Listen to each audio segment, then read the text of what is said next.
नमस्कार, आपण पाहताय कोकणचं नंबर 1 महा चॅनल कोकण सात लाईव्ह बातमीपत्रात आपलं स्वागत। सुरुवात करूया हेडलाईन्सनं। सत्ता स्थापनेचा पेच, एकनाथ शिंदे अचानक गावाला। शिवशाहीचा भीषण अपघात, 9 जणांचा मृत्यू। आणि दीपक केसरकर त्र्यंबकेश्वराच्या दर्शनाला। आता पाहूया सविस्तर बातम्या। निवडणुकीमध्ये मवियानं आमचं काम केलं, आता काही काळ उद्धव ठाकरे पक्ष बंद ठेवतील असा टोला संजय शिरसाट यांनी लगावलाय। पत्रकार परिषदेत ते बोलत होते। लोकसभेचे पैसे भरा पण थोडं। लोकसभेला जे तुम्हाला यश प्राप्त झालं त्या टायमाला जे काय फुगड्या खेळत होते ना, जे काय लाडू भरत होते, त्यांनी बी आता पैसे भरले पाहिजेत। म्हणजे जिंकले तर फुगड्या खेळायच्या, टाळ्या वाजवायच्या, बोंब मारायच्या, आणि हारले तर रडत बसायचं। आणि आता मग मोजणी काय? त्यांनी आता हे सगळे ईव्हीएमच्या बाबतीमध्ये ना त्यांनी मोर्चेवरचे काढले पाहिजे।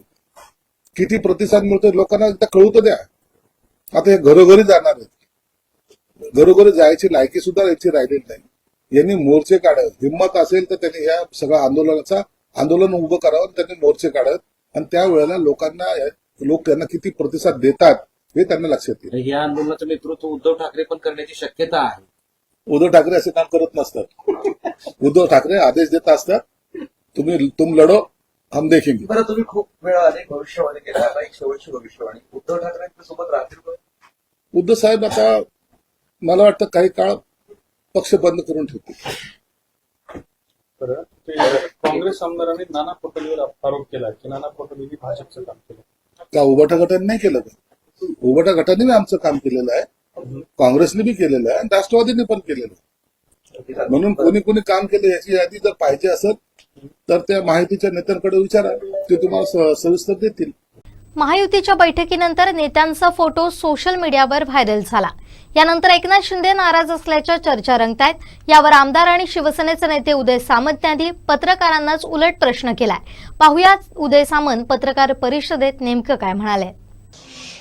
ज्या बातम्या समोर येत आहेत आणि त्याच्यातनं आपण काही मीडियाच्या माध्यमातून म्हणणं मांडण्याचा प्रयत्न होतोय किंवा करताय, मला असं वाटतं की या बाबतीतली पूर्ण माहिती ही माननीय एकनाथ शिंदे साहेबांनी काल रात्री 1:30 वाजता प्रसारमाध्यमांना दिलेली आहे।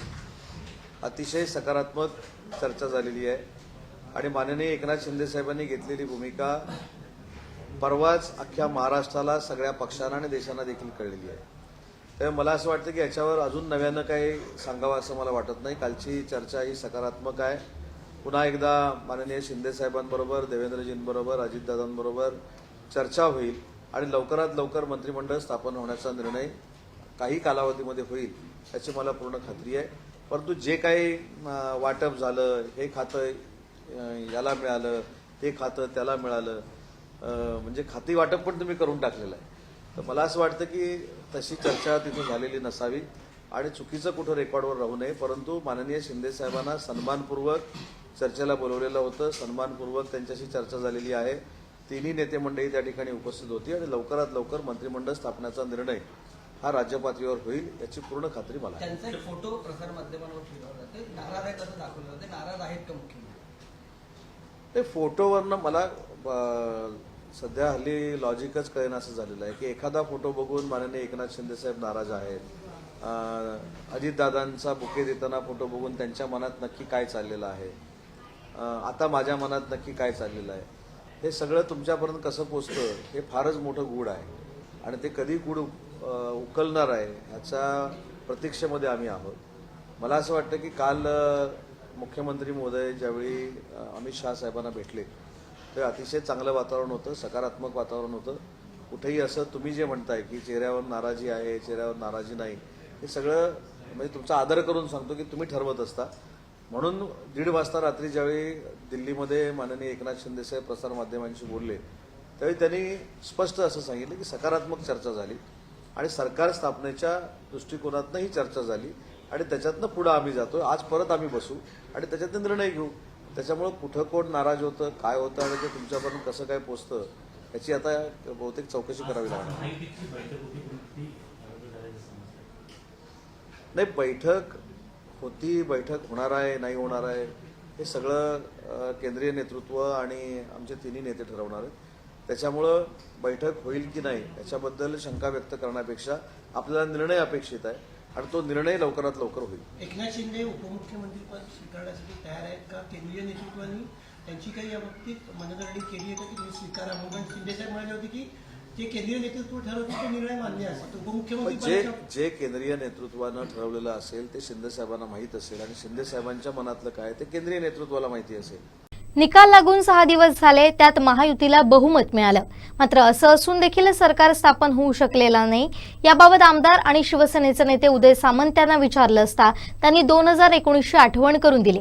पाहुयात नेमकं काय म्हणालेत उदय सामंत. मी सकाळीच एक सुधीर मुनगंटीवार साहेबांची स्टेटमेंट ऐकली. त्याच्यामध्ये त्यांनी स्टॅटिस्टिक दिलेलं आहे की 2004ला किती दिवसांनी सरकार स्थापन झालं, 2009ला किती दिवसांनी सरकार स्थापन झालं, 2014ला किती झालं, 2019ला तर आम्ही रेकॉर्डच केलं. त्या रेकॉर्डवर कोण बोलतच नाही.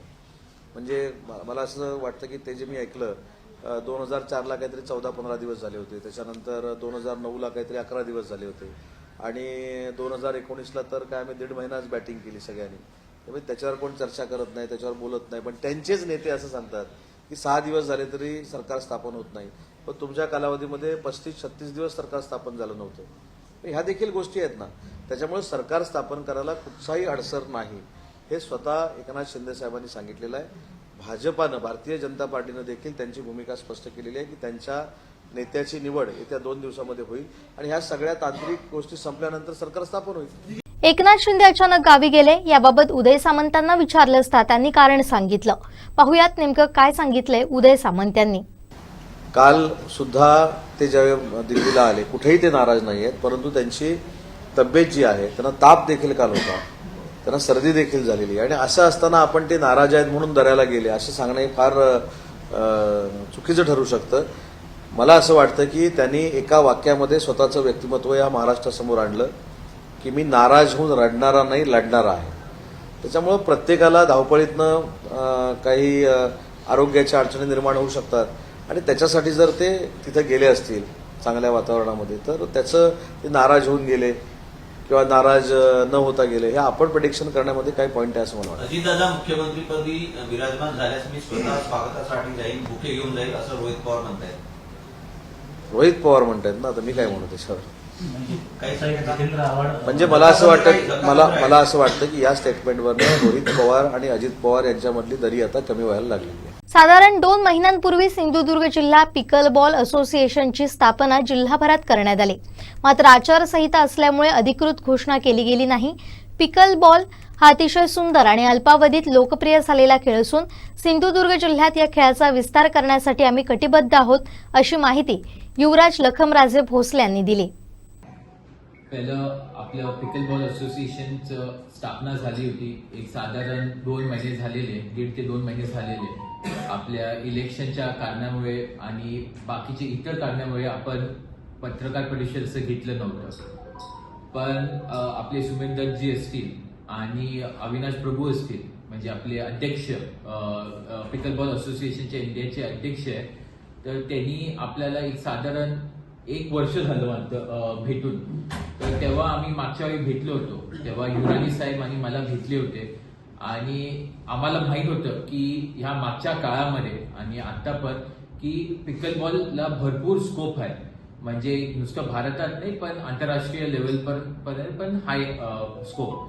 तर आपल्या मुलांना कोणतरी पुढे जाऊन आपल्याला मुलांना प्रोत्साहन द्यायला पाहिजे आपल्या भागाचं आणि आम्ही मागे नाही पडायला पाहिजे.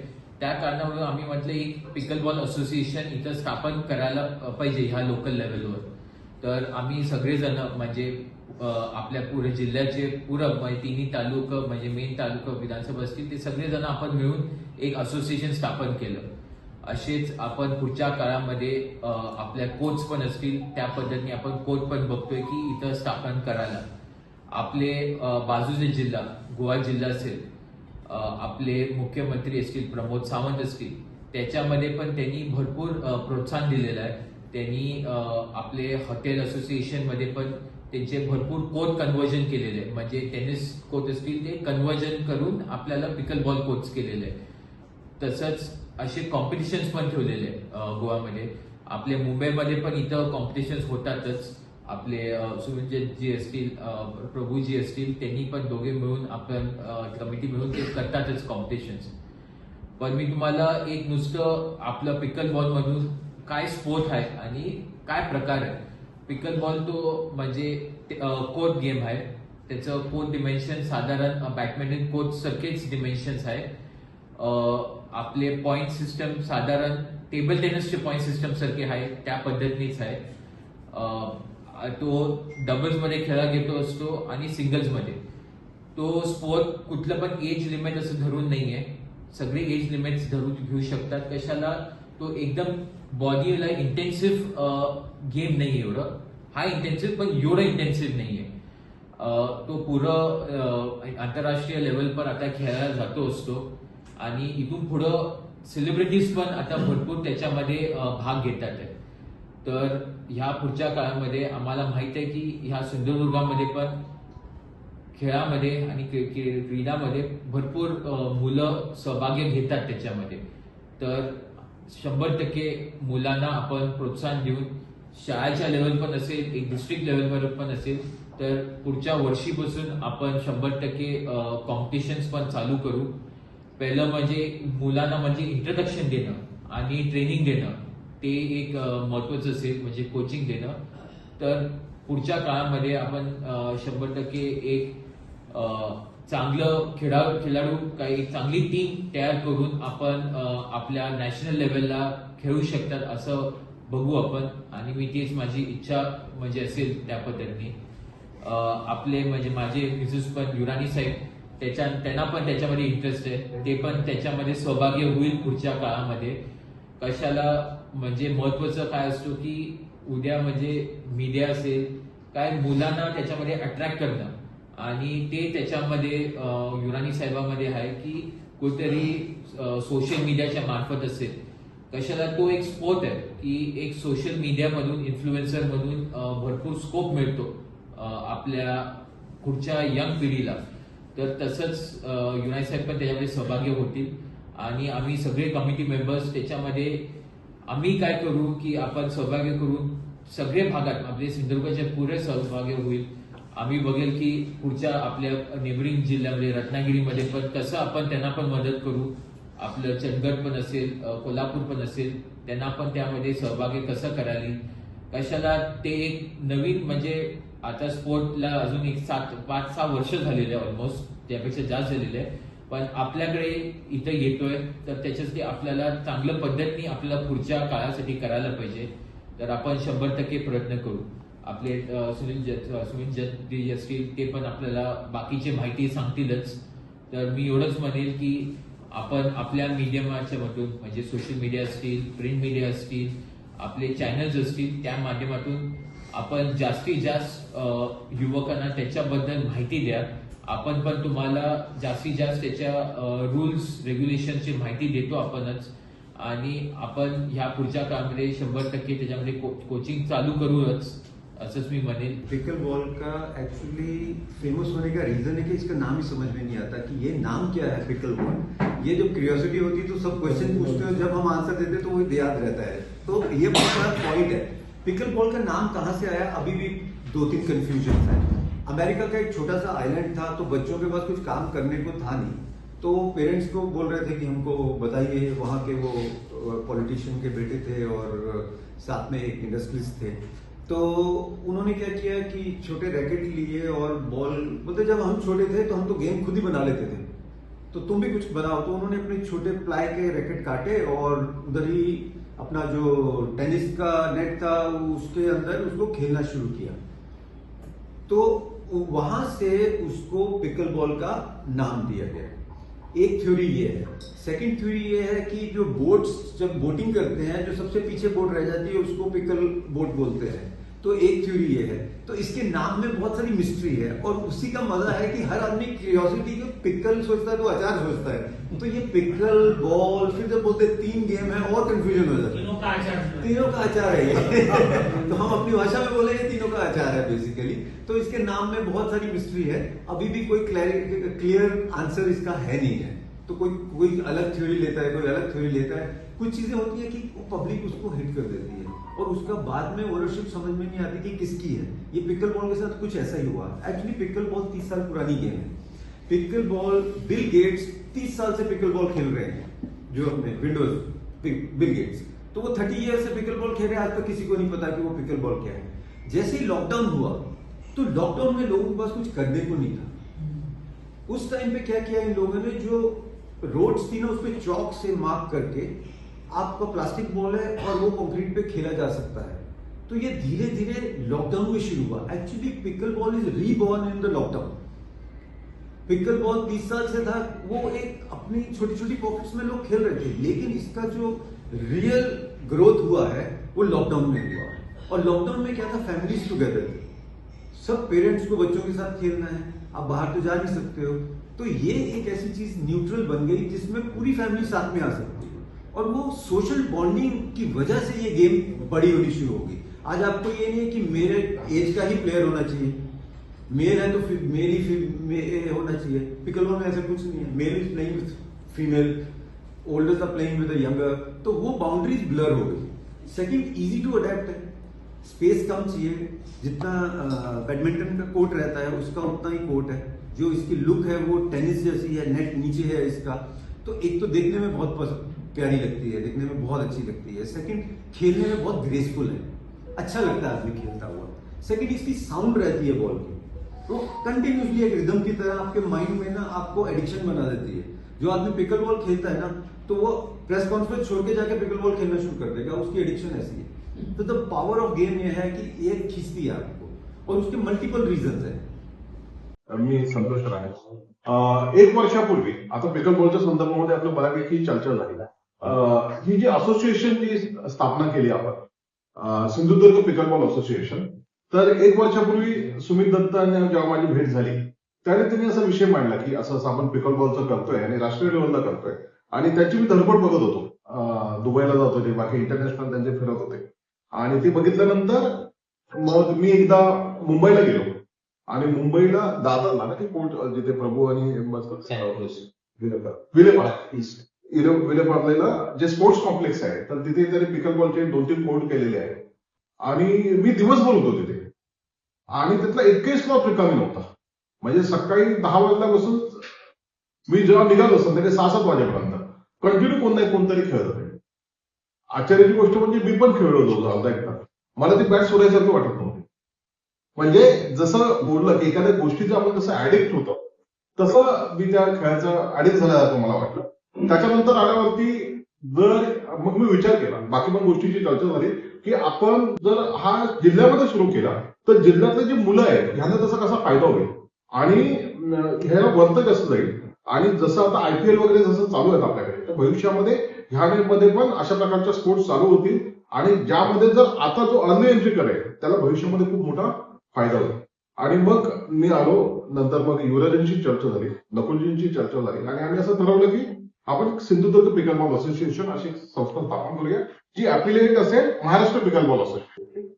आणि ह्या पद्धतीने आपलं 1.5 महिन्यापूर्वीच रजिस्ट्रेशन कंप्लीट झालं। आता आम्ही त्याचा विस्तार करण्याच्या दृष्टीने प्लॅन आखलेला आहे। जसं आता युवराज सांगतात तसं 1 कोर्ट इथे होईल, दुसरं कोर्ट आम्ही लगेचच जे बॅरिस्टर नागपै आहे तिथे चालू करायचं। आम्ही असा विचार करतोय की जी शाळा कॉलेजेस आहेत ह्यांच्या ग्राउंडला जर आम्ही कन्वर्ट करू शकलो, तिथे पिकल बॉल करू शकलो, आणि तोपर्यंत खेलो इंडियाने जर याला प्रमोट केलं, खेलो इंडियामधनं आलं, तर आपली मुलं जी आहेत ही सिंधुदुर्गातली हे हा खेळ खेळायला लागतील। दुसरा ऍडव्हान्टेज हा आहे की गोवा स्टेट जे पिकल बॉलला खूप अग्रेसिव्हली पुढे घेऊन चाललेलं आहे, गोवा स्टेट बाजूलाच असल्यामुळे जे नॅशनल पिकल बॉलचे जे गेम होतील, लास्ट टाइमला तो गोव्यात झाला, तर त्यामध्ये आपली मुलं लगेचच त्याच्यामध्ये पार्टिसिपेट करू शकतील। जितके जास्त खेळायला मिळेल तितके जास्त आपली मुलं पुढे जातील आणि तो एक फायदा होईल। अशा पद्धतीने मग आपल्या जिल्ह्यातले जे काही चांगले लोक होतील, जे आपण यामध्ये सर्व पद्धतीने मदत करू शकतील, अशा लोकांना घेऊन आपण पिकल बॉल असोसिएशनची स्थापना केलेली आहे। तर युवराज त्याच्यामध्ये अध्यक्ष आहे, नकुल पालसेकर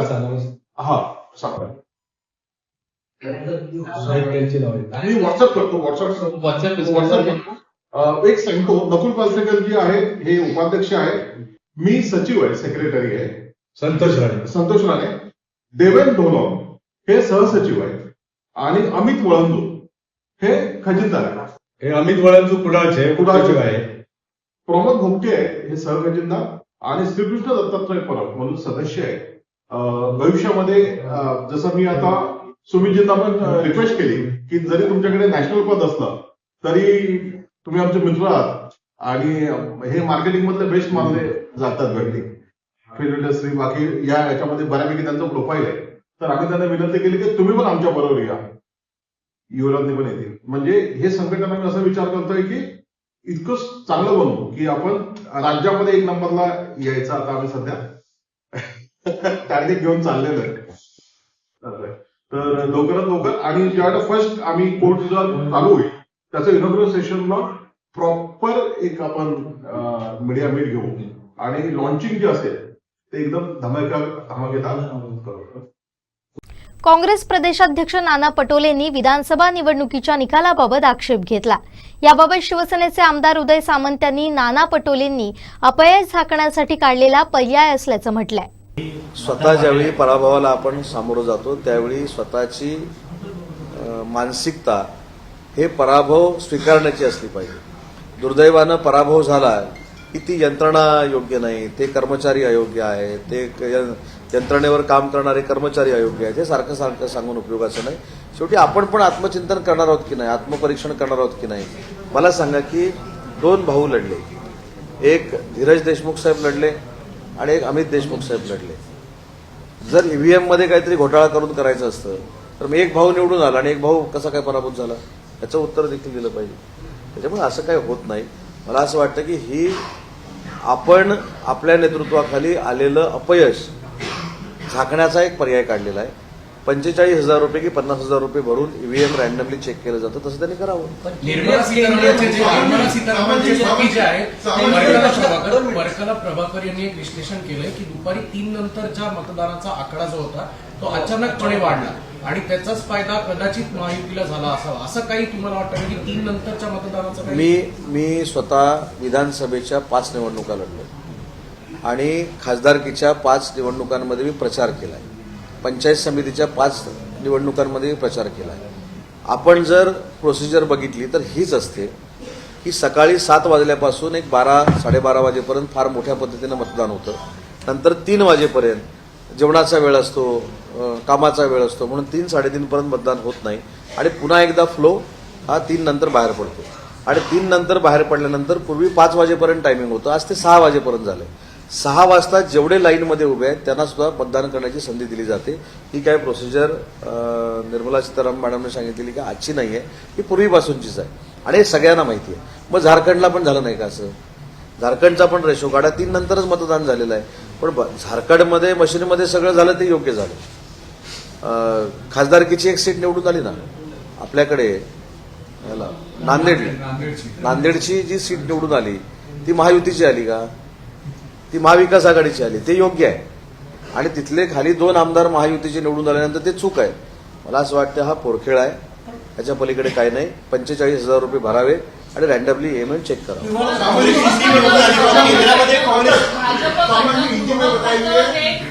मराठी होते ना, मराठी. असं का होते की तुम्हाला नांदेडची काँग्रेसची सीट निवडून आली, केंद्रामध्ये महाविकास आघाडी किंवा इंडिया आघाडीला समर्थन दिलं जातं आणि राज्यामध्ये महायुतीला लोक पाठिंबा देतात? मला असं वाटतं की ती पण जागा पोस्टल मतामध्ये निवडून आली, त्याच्यामुळे ठीक आहे, आम्ही ते आत्मचिंतन करू ना.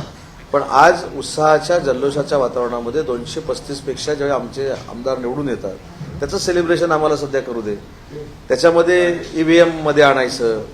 माझं म्हणणं की आपण 16 पर्यंत का पोहोचलो, आपण 10च्या पुढे जाऊ का शकलो नाही, आपण 20च्या पुढे जाऊ का शकलो नाही, ह्याचा थोडा अभ्यास करून कुठेतरी चिंतन करा ना. सारखं आमच्यावर टीका टिप्पणी करण्यापेक्षा आमचा मंत्रिमंडळाचा फॉर्म्युला कसा असेल, आमचं मंत्रिमंडळ कधी स्थापन होईल, याच्यावर सारखी रोज चर्चा करण्यापेक्षा आपण बाबा 40 पर्यंत काय 45 पर्यंत का थांबलो, आपला विरोधी पक्षनेता होणार आहे की नाही, याच्यावर आत्मचिंतन करावं ना.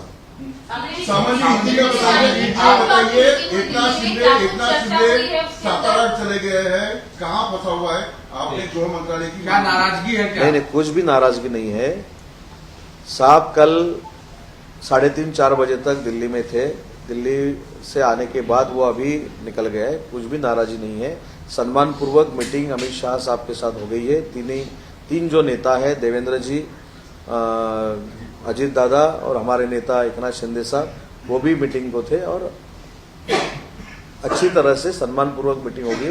कोई भी नाराजगी एकनाथ शिंदे साहब के तरफ से नहीं है। लेकिन कल जिस तरीके से उन्होंने 2:30 बजे रात को बाइट दी और कहा कि कल मुंबई में महायुति की फिर से बैठक होगी और अचानक उनका सतारा चले जाना लोगों में शंका तो पैदा करता है कि कुछ तो दिक्कत है। कुछ भी दिक्कत नहीं है। कल उन्होंने 2:30 बजे बोला था कि आज मीटिंग है। वो मीटिंग अगर नहीं होती तो फोन पे ऊपर भी बात हो सकती है ना। ऐसा कोई नहीं, अभी ऐसे भी माध्यम है कि वीसी पे भी बात हो सकती है, मोबाइल फोन पे भी बात हो सकती है, फोन पे भी बात हो सकती है। तो नाराजगी कुछ भी नहीं है। कल अच्छी तरह से मीटिंग दिल्ली में हुई है और जल्द से जल्द मंत्रिमंडल स्थापन करने के लिए हम जा रहे हैं। मुख्यमंत्री पद पर रहेंगे, उपमुख्यमंत्री पद पर रहेंगे या फिर नहीं रहेंगे, क्या पोजीशन? हम सब जो 60 MLAs है उन्होंने ये सब अधिकार पूरे एकनाथ शिंदे साहब को दिए हैं। एकनाथ शिंदे साहब ने महाराष्ट्र की राजनीति में सरकार में रहना चाहिए, ये हमारी मांग है सबकी। आगे जाके इसका फैसला खुद एकनाथ शिंदे साहब करेंगे। हमारा पूरा विश्वास एकनाथ शिंदे साहब के ऊपर है और उनको हमने सब अधिकार दिए हुए हैं। एक सवाल ये है कि लगातार जिस तरीके से मंत्रालयों को लेकर के खबरें आ रही हैं कि गृह मंत्रालय चाहिए, यूनियन मिनिस्ट्री चाहिए, राजस्व मिनिस्ट्री चाहिए, इस तरीके से क्या ऐसी स्थिति में इस सब चीजों को लेकर के कुछ मतभेद है? नहीं, ये सब खबरें आ रही है ना। जो खबरें देने वाले हैं, सही खबरें देने वाले हैं, वो जब बोलेंगे प्रेस कॉन्फ्रेंस लेके तब फाइनल समझो, नहीं तो सब सूत्रों का हवाला है ऐसा समझो। चुनाव आयोग को लेटर लिखने वाली है कांग्रेस, वो कह रही है कि वोट परसेंट को लेकर कहीं ना कहीं कोई धांधली हुई है। इवनिंग में जो वोट परसेंट बढ़ा है वो चौंकाने वाला है। तो अब ईवीएम नहीं, वोट परसेंट की बात कर रही है, चुनाव आयोग को पत्र लिख रही है, चुनाव अधिकारियों पर आरोप लगा रही है। क्या कहेंगे इसको लेकर? आज पत्र भी नाना पटोले ने दिया है मुख्य चुनाव अधिकारी। नहीं, उनके पास अभी टाइम बहुत है खत लिखने के लिए, पत्र लिखने के लिए। लेकिन हर एक इलेक्शन में ऐसा ही होता है, सुबह से 7 बजे से 12 साढ़े 12 बजे तक वोटिंग ज़्यादा होता है, बीच में कम होता है, बाद में 3 बजे के बाद 5 बजे तक या 6 बजे तक वोटिंग ज़्यादा होता है। तो ये हर इलेक्शन में होता है। झारखंड में भी हुआ है, तो ये महाराष्ट्र में हुआ है ऐसी बात नहीं है। और महाराष्ट्र में जो नांदेड़ की सीट थी MP की, वो तो जीत गई, तो वहाँ EVM अच्छा था। अमित जी देशमुख साहब और धीरज देशमुख साहब दोनों लड़ रहे थे, उसमें से एक पराभूत हो गया और एक जीत गया। अगर ऐसा कुछ करना था तो दोनों भाइयों के साथ होता ना। तो ये सब ठीक है, अभी मॉरल कार्यकर्ताओं को सपोर्ट देने के लिए सब ये बातचीत चल रही है, ये सब राजनीति है और उसमें उनको सफलता नहीं मिली। संजय राउत टच करने की बात कर रहे हैं, मंदिर बनना चाहिए। संजय राउत ईवीएम का है कि ईवीएम का मंदिर बने और मोदी शाह की उसमें मूर्तियां लगे, आपको पंच किया है। पहले ये ठीक है, ये सब मंदिर बनाएंगे, क्या बनाएंगे, सब ठीक है। लेकिन महाराष्ट्र की जो जनता है उन्होंने किसको वोट दिया है, जो उनका पवित्र वोट था वो किसको मिला है, ये भी उन्होंने देखना चाहिए। अभी मैंने बोला कि नांदेड़ में महाविकास आघाड़ी की जीत हुई MP की, वहाँ EVM अच्छा था। झारखंड में EVM अच्छा था। ये जब MP के इलेक्शन में जीते तब EVM अच्छा था, अभी EVM अच्छा नहीं है। महाराष्ट्र राज्य परिवहन महामंडळाची शिवशाही बस उलटून 9 प्रवाशांचा मृत्यू झालाय तर 23 प्रवासी जखमी झाल्याची प्राथमिक माहिती आहे। ही घटना शुक्रवारी दुपारी 1 वाजण्याच्या सुमारास सडक अर्जुनी तालुक्यातील खजरी ते डव्वा गावात गोंदिया कुमार राज्य महामार्गावरील नाल्याजवळ घडलेली आहे। घटनास्थळावर नागरिक पोलीस पोहोचलेत, त्यांनी बचाव कार्य सुरू केलंय। गोंदियामध्ये शिवशाही बसचा भीषण अपघात झाल्याची माहिती समोर आली आहे। या अपघातामध्ये 9 जणांचा मृत्यू झालाय तर अनेक प्रवासी गंभीर जखमी झालेत। सध्या बचाव कार्य सुरू असून मृतांचा आकडा आणखीन वाढण्याची भीती वर्तवली जाते।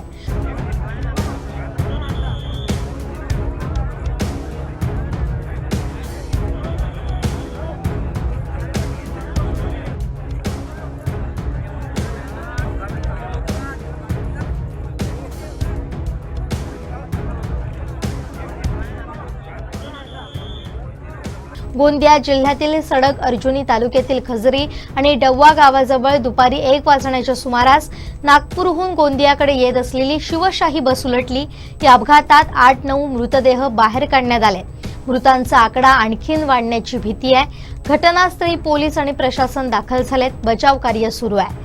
दरम्यान गोंदिया एसटी अपघातातील मृतांना तातडीनं 10 लाख रुपयांची मदत देण्याचं काळजीवाहू मुख्यमंत्र्यांनी परिवहन प्रशासनाला आदेश दिले.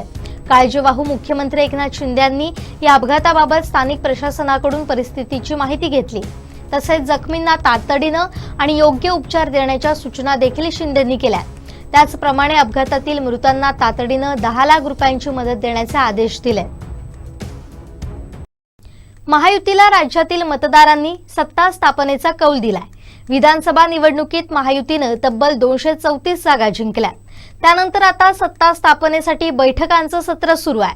काळजीवाहू मुख्यमंत्री एकनाथ शिंदे, देवेंद्र फडणवीस, अजित पवार यांनी काल दिल्लीत जाऊन केंद्रीय गृहमंत्री अमित शहांशी चर्चा केली. या बैठकीत सत्ता स्थापनेबद्दल चर्चा झाली. यानंतर पुढील चर्चा मुंबईत केल्या जाणार असताना एकनाथ शिंदे त्यांच्या गावी निघून गेले. त्यामुळे आजच्या प्रस्तावित बैठका रद्द झाल्यात. एकनाथ शिंदे साताऱ्यातील त्यांच्या दरे गावाला रवाना झालेत. दुपारी त्यांनी ठाण्यातून साताऱ्यासाठी प्रयाण केलं. त्यांचा मुक्काम गावातच असेल. सत्ता स्थापनेसाठी मुंबईत बैठका आयोजित करण्यात आलेल्या असताना एकनाथ शिंदे अचानक त्यांच्या गावी निघून गेले. त्यामुळे सत्ता स्थापनेला आणखीन विलंब होणार आहे. शिंदे साताऱ्याला अचानक का गेले यामागचं कारण अद्याप समजू शकलेलं नाहीये. विधानसभा निवडणुकीचा निकाल गेल्या शनिवारी लागला. त्यानंतर सत्ता स्थापनेसाठी चर्चा, बैठका सुरू झाल्यात. एकनाथ शिंदेंनी 2 दिवस मौन बाळगलं. या कालावधीत शिवसेनेच्या आमदार, खासदारांनी मुख्यमंत्रीपद पुन्हा शिंदे यांनाच मिळावं यासाठी जोरदार बॅटिंग केली. शिवसेना नेते मुख्यमंत्रीपदासाठी प्रचंड आग्रही होते. या 2 दिवसात शिंदेंनी माध्यमांशी कोणताही संवाद साधला नाही. या कालावधीत शांत राहून शिंदेंनी त्यांची बार्गेनिंग पॉवर वाढवल्याचं बोललं जात आहे. 2 दिवस मौन बाळगल्यानंतर शिंदेंनी पत्रकार परिषद घेत निर्णयाचे सर्वाधिकार भाजप नेतृत्वाला दिलेत. माझ्याकडून कोणतीही आडकाठी होणार नाही. भाजपचा निर्णय माझ्यासाठी, शिवसेनेसाठी अंतिम असेल असं म्हणत शिंदेंनी मुख्यमंत्री पदावरील दावा जवळपास सोडून दिला. त्यानंतर एकनाथ शिंदे, देवेंद्र फडणवीस, अजित पवारांसह दिल्लीला रवाना झाले. त्यांची शहांशी जवळपास अर्धा तास चर्चा झाली. त्यानंतर अमित शहांनी शिंदे, फडणवीस, पवार यांच्याशी एकत्रित चर्चा केली. शिंदेंनी मुख्यमंत्री पदाच्या बदल्यात गृह विभागासह अनेक महत्वाची खाती मागितल्याची चर्चा आहे. मात्र सध्या त्यांच्या गावाकडे जाण्यानं राजकीय वर्तुळात चर्चा रंगल्या.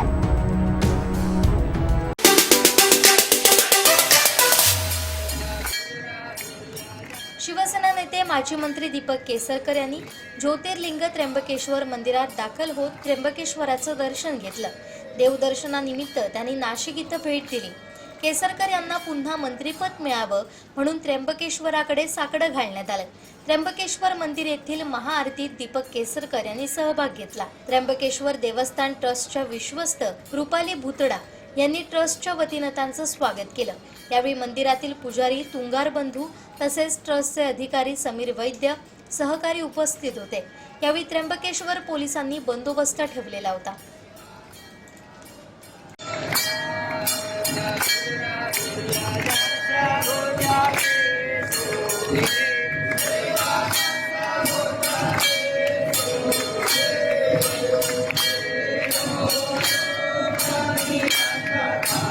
राष्ट्रवादी शरद पवार गटाचे आमदार जितेंद्र आव्हाड हे काळजीवाहू मुख्यमंत्री एकनाथ शिंदे यांच्या भेटीला वर्षा निवासस्थानी गेले.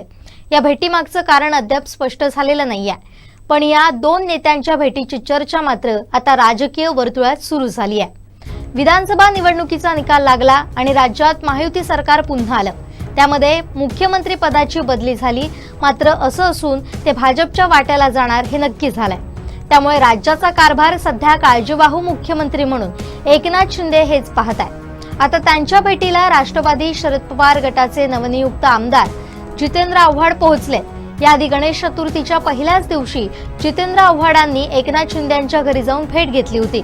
त्यावेळी या 2 नेत्यांमध्ये सुमारे 15 मिनिटे चर्चा झाली होती. त्यानंतर आता पुन्हा एकदा जितेंद्र आव्हाड एकनाथ शिंदे यांच्या भेटीला गेलेत. त्यांच्यामध्ये नेमकी काय चर्चा झाली हे अद्याप अस्पष्ट आहे.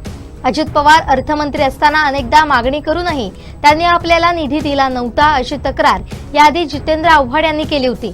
मात्र मुख्यमंत्री एकनाथ शिंदे हे आपल्या बाजूलाच राहतात, त्यामुळे त्यांनी आपल्याला अनेकदा मदत केली होती असंही त्यांनी सांगितलंय.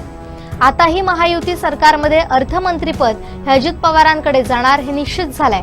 तर एकनाथ शिंदे यांच्या वाटेलाही महत्वाची खात्री येण्याची शक्यता आहे. त्याच पार्श्वभूमीवर जितेंद्र आव्हाड यांनी एकनाथ शिंदे यांची भेट घेतल्याची चर्चा आहे. एकनाथ शिंदेंनी सत्तेत राहावं यासाठी शिवसैनिक आग्रही आहेत, अशी माहिती शिवसेनेचे नेते शंभूराज देसाई यांनी पत्रकार परिषदेत दिली. तसेच सत्ता स्थापनेबाबत समन्वयानं मार्ग काढला जाईल असा विश्वास व्यक्त केलाय. पाहुयात काय म्हणालेत शंभूराज देसाई. आता मी सकाळी देखील सांगितलं की जेव्हा महायुतीमधले 3 प्रमुख पक्ष आहेत, शिवसेना, भारतीय जनता पक्ष आणि राष्ट्रवादी काँग्रेस पक्ष, आणि सगळ्यांनी मिळून एकत्रपणानं जे प्रमुख नेते आहेत, वरिष्ठ नेते आहेत महायुतीचे, माननीय अमित शाह साहेब, त्यांच्याबरोबर चर्चा केलेली आहे. आता याच्यावरती मी म्हणलं तसं सकारात्मक चर्चा झाली. त्यातनं योग्य मार्ग 1 किंवा 2 दिवसामध्ये निघेल. आता तो मार्ग निघेपर्यंत चर्चा काय झाली, मग आम्ही काय बोललो, मग आणखीन मित्रपक्ष काय बोलले, याच्यावरती आत्ता या स्टेजला भाष्य करणं मला योग्य वाटत नाही. एकदा या चर्चेचा सारांश, या चर्चेचा निष्कर्ष हा एकदा दिल्लीमधनं येऊ द्यात. मग तो आल्यानंतर आपण त्याच्यावरती अधिक भाष्य करू. नाही, तुम्ही आता मला तेच समजत नाही. हे कळतंय, सूत्र आहेत, हे जे माध्यमांनी जी काय बातम्या चालवल्यात ना, याच्या बाबतीत मी तुम्हाला एवढंच सांगेन की प्रत्येक पक्षाला वाटत असतं की आपल्याला अधिक वाटा मिळावा, चांगला वाटा मिळावा. पण एकदा जर ठरलं सगळ्यांचं, आपल्याला बघा, माननीय एकनाथजी शिंदे साहेबांनी काय सांगितलं की माननीय अमित शाह साहेब आणि माननीय नरेंद्र मोदी साहेब महायुती बाबतीतला जो निर्णय घेतील तो आम्ही सगळेजण मान्य करू. त्यामुळं मागणं, चर्चा करणं याच्यात काही गैर नाही. पण एकदा नेतृत्वावरती निर्णय सोपवल्यानंतर नेतृत्वाचा निर्णयाची वाट पाहणं आणि तो जो निर्णय येईल नेतृत्वाकडनं त्याप्रमाणे पुढची कार्यवाही करणं हेच योग्य आहे. थोडं मी म्हणतोय तसं आजचा किंवा उद्याचा दिवस जर आपण वाट पाहिली तर नक्कीच सगळ्या प्रश्नांची आपल्या उत्तर मिळतील. 2 तारखेला योग्य मुहूर्त निघेल असं वाटतं तुम्हाला? नाही, तर मी कसं सांगू तुम्हाला. कसं आहे, हे सांगण्या एवढा मोठा मी नाही ना. हे सांगण्याचा अधिकार महायुतीतल्या वरिष्ठ नेत्यांना आहे. त्यामुळं जो वरिष्ठ नेत्यांचा अधिकार आहे त्या अधिकार कक्षेत जाऊन मी बोलणं योग्य नाही. पण मला असं वाटतं व्यक्तिगत की आज किंवा उद्याच्या 2 दिवसामध्ये योग्य मार्ग यातनं निघेल, समन्वयातनं, आणि अतिशय सगळ्यांचा योग्य सन्मान राखून हा मार्ग निघेल.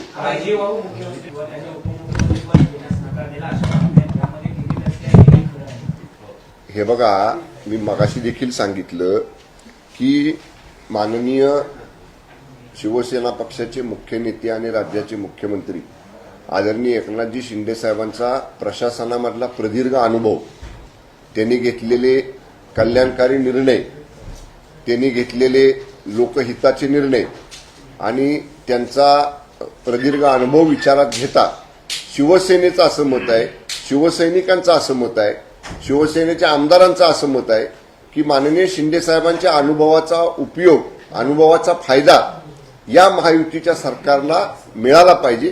त्यामुळे आम्ही आग्रही आहोत, सगळे आमदार, सगळे शिवसैनिक, सगळे माजी मंत्री, आम्ही आग्रही आहोत की माननीय शिंदे साहेबांनी सत्तेमध्ये, शासनामध्ये त्यांचं योगदान, त्यांचं मार्गदर्शन, त्यांच्या मार्गदर्शनाखाली त्यांचा सहभाग हा शासनामध्ये असला पाहिजे, यासाठी आम्ही सगळे आग्रही आहोत. ठाकरे शिवसेनेचे प्रवक्ते संजय राऊत यांच्या महायुतीवरील टीकेला शिवसेनेचे नेते शंभूराज देसाई यांनी प्रत्युत्तर दिलंय. आमच्यात डोकावू नका, आमचा सुखाचा संसार सुरू आहे, त्यापेक्षा महाविकास आघाडीला विरोधी पक्षनेता कसा मिळतोय काय हे बघा, असा टोला देखील लगावलाय. त्यांना म्हणा, तुम्ही तुमच्यात बघा, तुम्ही आमच्या घरात डोकावून बघू नका. कारण त्यांना म्हणावं, तुमचा जो प्रदीर्घ अनुभव आहे राजकारणामधला, विश्व प्रवक्तेपदाचा जो त्यांचा प्रदीर्घ अनुभव आहे, त्या सगळ्या अनुभवाचा उपयोग आम्हाला कुणाला काय मिळणार याच्यामध्ये डोकं लावण्यापेक्षा तुमच्या महाविकास आघाडीतला, तुमच्या उभाटा पक्षाचा किमान विरोधी पक्ष नेता तरी होतोय का याच्यासाठी तुमचं सगळं कौशल्य पणाला लावा म्हणाव आणि दाखवा ते करू शकताय का तुम्ही. ते आमच्या डोकावून बघू नका. आमचा संसार अत्यंत व्यवस्थित सुखाचा समाधानाचा सुरू आहे. मालवणमधून सर्वप्रथम आंब्याची पेटी नाशिकला पाठवणारे कुंभारमाट येथील आंबा बागायतदार डॉक्टर उत्तम फोंडेकर यांचं आंबा मोहोर संरक्षणावर देवगडात मार्गदर्शन झालं. यावेळी त्यांच्याशी संवाद साधला आमचे देवगड करस्पॉन्डंट नागेश दुखंडे यांनी. तर ह्या वर्षी जी काय आता थंडी वगैरे चालू झाली, एकंदरीत ह्या वर्षी जूनपासून जो काय ऑक्टोबरपर्यंत सुद्धा पाऊस खूप मोठ्या प्रमाणात लागला आणि त्याच्यामुळे ऑक्टोबर महिन्यात जी कलमं फुटतात, मोहोर येतो, ती प्रक्रिया पुढे गेली असली तरी ह्या वर्षीसुद्धा आंब्याचं उत्पादन मुबलक प्रमाणात होईल. तसं ऑल निनोचा सुद्धा एवढ्यात तसा काय चिन्ह दिसत नाही. कमी दाबाचे पट्टे वगैरे येऊन गेलेत. पुढे जरी आले तरी ह्या देवगड भागात त्याच्यावर मात करण्याची ताकद ह्या देवगड तालुक्यातले आंबा बागायतदार मात करण्यास सक्षम आहे. तुम्ही आता जी पहिली पेटी पाठवलात, हो, ती कशा प्रकारे प्रोसेसिंग करून आणि त्याला काय तुम्ही हे केलात आणि कसे जोड देऊन ती पहिली पेटी पाठवलात, काय सांगाल? तर आमची जी बाग आहे ती एक समुद्र किनाऱ्यापासून मालवणपासून कुंभारमाट गाव हे एक समुद्र सपाटीपासून म्हणजे एक 7 किलोमीटरपर्यंत आहे आणि त्याचे जे खारे वारे आहे तो कार्बन डायऑक्साईड येऊन त्या फांद्यांवर आदळल्यामुळे ते मोहोर येण्यास उद्युक्त करतो आणि त्याच्यामुळे जे जुलैमध्ये आलेला जो मोह तो देवगडचे प्राध्यापक विनायक ठाकूर यांच्या मार्गदर्शनाने कल्की औषध वापरून कार्बन डिझाईन हे वापरून ती जी बुरशी येते त्याला रोखण्यासाठी हे आम्ही वापर केला. पण आज जर कार्बन डिझाईन वापरलं तर दुसऱ्या दिवशी ते कल्की आणि त्या कल्की वापरून झालं की मग नंतर ब्रह्मास्त्र, असे 3 औषधांचाच मी प्रामुख्याने क्रम ठेवला. त्याचप्रमाणे हे जे देवगडचे पंचायत समितीचे माजी सभापती आहेत हे जरी राजकारणात सक्रिय जरी असले तरी हे उत्कृष्ट आंबा बागायतदार आहेत. यांच्याशी सल्लामसलत करून त्याचप्रमाणे तंत्रनिकेतनचे आज महेश सर सावंतसाहेब, त्याचप्रमाणे सुधाकर सावंतसाहेब यांच्याशी कनेक्शन वगैरे करून माहिती वगैरे घेऊन ह्या दृष्टीने ह्या क्षेत्रात मी मदल मारली आणि जो काय आंबा जो कल्की द्रावण वापरून त्याच्यावर अजिबात स्पॉट येत नाही आणि हे जर पाहायचं झालं तर अजूनसुद्धा माझ्या कलमांवर अजूनसुद्धा आंबे आहेत ते मी दाखवू शकतो. तर आज मी आज जरी मालवणचा असलो तरी आज मी पुढे येण्यास 75% हे देवगडातील आंबा बागायतदार कृषी तंत्र निकेतन कारणीभूत आहे. मी बापू सावंत म्हणा, कुणकेश्वरचे राम कदम किंवा हे वळीमुंड्याचे सावंतसाहेब माजी सभापती, त्याचप्रमाणे सुधाकर सावंतसाहेब, महेश सावंतसाहेब यांचासुद्धा मोलाचा वाटा आहे. मग मी काय करणार, इथे आज महिन्याने म्हणा किंवा 15 दिवसांनी चर्चासत्र, अभ्यास मेळावे राबवण्याचा माझा मानस आहे आणि त्या दृष्टीने मी आता चर्चा करून वगैरे मी जे काही कार्य केलं आहे ते मी आता हापूस आंबा कोकणचा राजा म्हणून यूट्यूबवर चॅनलसुद्धा सुरू केलं आहे. त्या माध्यमातून मी जसं काय केलं आणि ज्या पद्धतीने आज वर्ल्ड रेकॉर्ड मी गाठलं ते सर्व मार्गदर्शन त्या माध्यमातून मी करणार. चर्चासत्र इकडे देवगडमध्ये आणि यूट्यूब मार्फत मी हे सगळं करणार. तर आता तुम्ही जे म्हणताय देवगडनी रत्नागिरी हापूस, रत्नागिरी हा मातृवृक्ष असला तरी ज्या वेळी तो त्याची लागवड देवगडमध्ये झाली त्यावेळी देवगडची जांभा कातळ फार पाणी न मुरणारी जमीन आणि 24 ते 27 डिग्री सेल्सिअस तापमान हे इकडे त्या आंब्याला सूट झालं आणि एक लॅक्टोनचे प्रमाण दापोलीपेक्षा इकडे वाढलं, रत्नागिरीपेक्षा. त्याच्यामुळे काय झालं की देवगड आंब्याची चव ही जिभेला लागते आणि टॉर्फिन्सचं प्रमाण इकडे कमी आहे, ते रत्नागिरीला जास्त आहे, म्हणून त्याची चव घशाला लागते. म्हणून आज हा देवगड हा तालुका म्हणजे महाराष्ट्रातले जेवढे तालुके असतात तेवढ्याच आकारमानाचा तालुका, पण ह्या जोरावर त्याला लॅक्टोनच्या जोरावर त्याला GI मानांकन मिळालं आणि ते इथल्या आंबा व्यापाऱ्यांनी अविरत परिश्रम करून रात्रंदिवस परिश्रम करून देवगड तालुक्याचे नाव हे 7 समुद्रापार पोचवलं आणि त्यांच्याच माध्यमातून आज आम्ही हे सर्व हे प्रयोग वगैरे करतो आहोत. आणि त्याच्यामुळे काय झालं की रत्नागिरी हा जिल्हा जरी मोठा असला तरी आज टप हा देवगड तालुका करतो आणि त्याची जी एवढं जे वलय वाढलं देवगड आंबा त्याच्यामुळे ते सुद्धा आज रत्नागिरी मधले आंबा बागायतदार इकडे आज कराराने कशाला बागा घेतात, तर मी देवगडचा आंबा भरतो म्हणजे ते विचारलं तर सांगतात की मी देवगडला आम्ही बागा घेतो, आणि काही ठिकाणी ते त्यांच्या तिकडच्या बागा जरी असल्या तरी ते देवगड हेच नाव वापरतात. हे याच्या मुळाशी असलेलं देवगडचं वलय, आणि हे वलय सूर्यचंद्र तारे असेपर्यंत असंच कायम राहणार, आणि हा संशोधन आणि कुतूहलाचा विषय आहे. आपण जे आंब्यावर संशोधन केला त्याबद्दल आपल्याला जे पुरस्कार मिळाले त्याबद्दल काय सांगाल? तर मी जे आंब्याच्या पहिल्या पेट्या पाठवायचो त्याबद्दल माजी उपराष्ट्रपती बाबू जगजीवन राम यांच्या नावाने देण्यात येणारा बाबू जगजीवन राम हा अवॉर्ड मला केंद्रीय राज्यमंत्री रामदास आठवले यांच्या द्वारे आणि कृषी आयुक्त यांच्या संमतीने महाराष्ट्र सदन दिल्ली येथे देण्यात आला. त्याच्यानंतर